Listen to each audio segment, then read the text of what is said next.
ఏం కలుగుతుంది? స్వస్థత కలుగుతుంది. గట్టిగా చప్పలు కొట్టండి.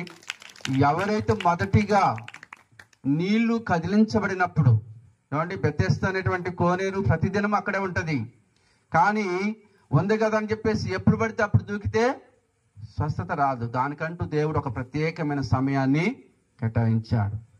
రోజు మనము అటు ఇటు తిరుగుతూనే ఉన్నాం, ఎక్కడికెక్కడికో వెళుతూనే ఉన్నాం, ఏమండి, ఏదేదో చేస్తా ఉన్నాం.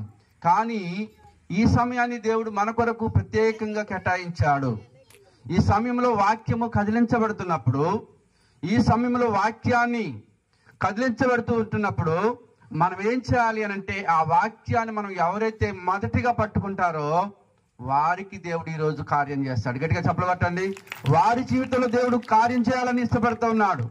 నువ్వు ఎన్నోసార్లు ఎక్కడికెక్కడికో వెళ్ళి ఉంటావు, కానీ దేవుడు ఈరోజు మనకి కేటాయించినటువంటి ఈ యొక్క కృతజ్ఞత సభలో దేవుడు నీతో మాట్లాడడానికి తన ఆత్మ సంబంధమైనటువంటి, ఆత్మవశుడైనటువంటి లేదా అభిషిక్తులైనటువంటి దైవజనులను మన దగ్గరికి తీసుకుని వచ్చాడు. మేము మరి ఈ యొక్క దైవజనులు అంటే మా మేనమామ కొడుకే అయినప్పటికీ 1 సంవత్సర కాలం నుంచి ఎదురు చూస్తున్నాం. ఏదైనా ఒక పండగకైనా వస్తాడా, లేకపోతే ఏదైనా ఒక చిన్న మీటింగ్ అయినా వస్తాడా, ఇంకేదైనా సందర్భానికైనా వస్తాడా అని చెప్పేసి ఆలోచన చేస్తే అక్కడ ఉన్నటువంటి సంఘస్థులు ప్రతిదినం ఏదో ఒక పనిలో ఆ పరిచయలో వాడబడుతూనే ఉన్నాడు, కనుక రాలేకపోతూ ఉన్నాడు. ఈరోజు అనుకోకుండా ఆ సమయం మన కోసం వచ్చింది. గట్టిగా చప్పలు కొట్టండి.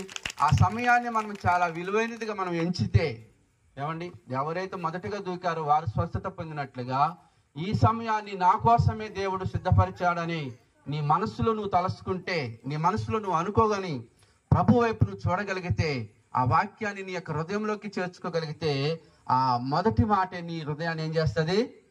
కదిలించి నీలో ఉన్న ప్రతి విధమైనటువంటి బలహీనత నుంచి విడుదల దయచేస్తుంది. గట్టిగా చప్పలు కొడదాం.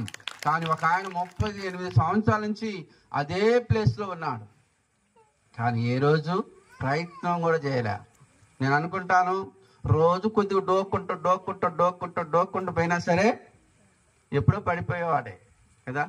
మనకి ఎన్నో సంవత్సరాల నుంచి రక్షణ సువార్త, దేవుని యొక్క మాటలు మన దగ్గరికి వస్తూనే ఉన్నాయి. అయినా సరే మనము ఏమాత్రం కూడా ప్రయత్నము చేయలేనటువంటి నిర్జీవమైనటువంటి స్థితిలో ఉన్నాం. చేపలు చచ్చిపోయిన తర్వాత ఏం చేస్తాయి? నీళ్ళలో పైకి తేలాడు ఏం చేస్తాయి? నీళ్ళు ఎటుపోతే అటే పోతా ఉంటాయి. అదే బతికిన చేప అయితే ఏం చేస్తుంది? ఎంత ప్రవాహము వస్తూ ఉంటే అంత ఎదురీత చేస్తూ ఉంటుంది. అర్థమైందా? వలస వచ్చిన పులసకి రేట్ ఎక్కువ అని చెప్పి మన ప్రజలు చెప్తా